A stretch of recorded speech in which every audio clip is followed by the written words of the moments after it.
Et tout de suite dans la matinale, on parle d'immobilier tertiaire, les bureaux, les commerces et les locaux d'activité. Qu'est-ce qui a changé en 18 mois? On en parle avec notre invité, c'est Gérald Proutot. Bonjour Gérald. Bonjour Fabrice. Vous êtes directeur général du développement associé chez Pierre Premier Gestion. Et avec vous justement, on s'interroge sur, c'est vrai que ce bouleversement qu'on a connu en 18 mois, je le disais, tout a changé.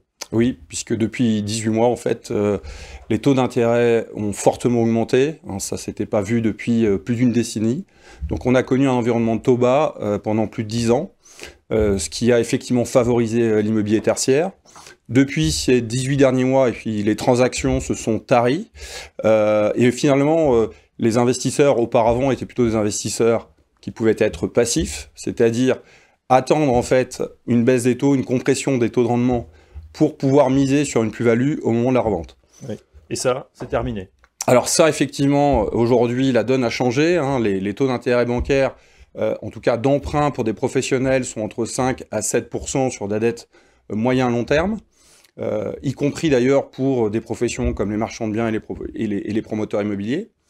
Donc aujourd'hui, il faut intégrer en fait ces éléments financiers dans un business plan. Par ailleurs, nous devons également tendre vers des nouvelles réglementations, le décret tertiaire qui vise la réduction en fait, des consommations énergétiques des bâtiments. Oui. Et également les banques, nos partenaires bancaires, nous demandent en fait dans nos business plans d'intégrer des plans de travaux. Et donc évidemment ces plans de travaux vont sur un plan positif nous permettre d'améliorer les bâtiments et donc probablement, on l'espère en tout cas, la valeur des actifs immobiliers, mais en parallèle, ça va venir diminuer la rentabilité. Et donc, ces éléments doivent être pris en compte dès la phase finalement de due diligence des actifs immobiliers. Et donc, c'est pour ça que je dis qu'on est passé d'un investisseur finalement passif à un investisseur actif. Un investisseur actif, on peut dire même un investisseur qui va être un petit peu plus opportuniste, parce qu'il y a quand même des opportunités aujourd'hui sur le marché. Oui, alors effectivement, aujourd'hui, vous avez un certain nombre de vendeurs qui sont à la recherche de liquidités, pour différentes raisons. Ça peut être des assets dans notre milieu, mais ça peut être aussi d'autres acteurs, des acteurs privés qui recherchent de la liquidité. Donc ça crée un mouvement d'opportunité sur le marché dont on va essayer évidemment de tirer parti. Très bien. Alors justement, est-ce qu'on peut parler de votre fonds, Pierre Premier Gestion Croissance? Comment vous le menez aujourd'hui? Voilà. Alors, c'est un fonds qui a été créé en 2017. C'est un fonds, un OPCI professionnel, un fonds opportuniste. Donc, qui dit opportuniste dit une stratégie d'investissement relativement large. On va cibler en particulier les bureaux, puisqu'on est dans un contexte de bureau bashing. Or, on considère que le bureau, que ça soit en Île-de-France, Paris, mais également en région, va continuer d'être utilisé. On va viser également des locaux d'activité. Ça peut être aussi dans ces locaux d'activité ce qu'on appelle par exemple des locaux techniques, des data centers, qui sont des actifs relativement rares sur le marché. On va également viser par exemple des murs d'hôtel.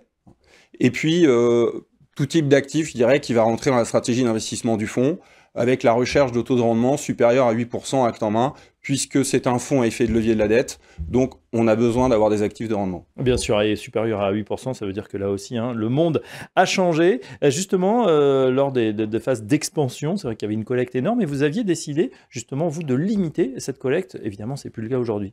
Alors, c'est plus le cas aujourd'hui, mais effectivement, notamment sur ce fonds, depuis quasiment 24 mois, nous n'avions acheter aucun actif, puisque ça ne rentrait pas dans cette stratégie d'investissement, et puis nous pensions que effectivement les actifs étaient trop chers. Alors aujourd'hui, effectivement, on rentre pleinement dans notre terrain de jeu. La société de gestion a vraiment cet ADN opportuniste et pragmatique, donc l'environnement nous convient bien. Voilà, et donc si on dit un mot justement de la conjoncture 2024, vous êtes plutôt optimiste pour cette année? Alors, on annonce depuis quelques jours une stabilisation, voire une baisse des taux. Et donc, effectivement, ça va permettre, en tout cas aux transactions, de redémarrer. Ça, c'est le premier aspect. Et puis, effectivement, on pense que nous allons pouvoir nous positionner face à ces vendeurs contraints et tirer parti de cet environnement de marché. Voilà le mot du jour, donc opportunisme en ce qui concerne l'immobilier tertiaire. Merci pour cet aperçu, Gérald Proutot. Je rappelle que vous êtes directeur général du développement associé chez PPG, Pierre Premier Gestion, et à très bientôt dans la matinale. Merci Fabrice.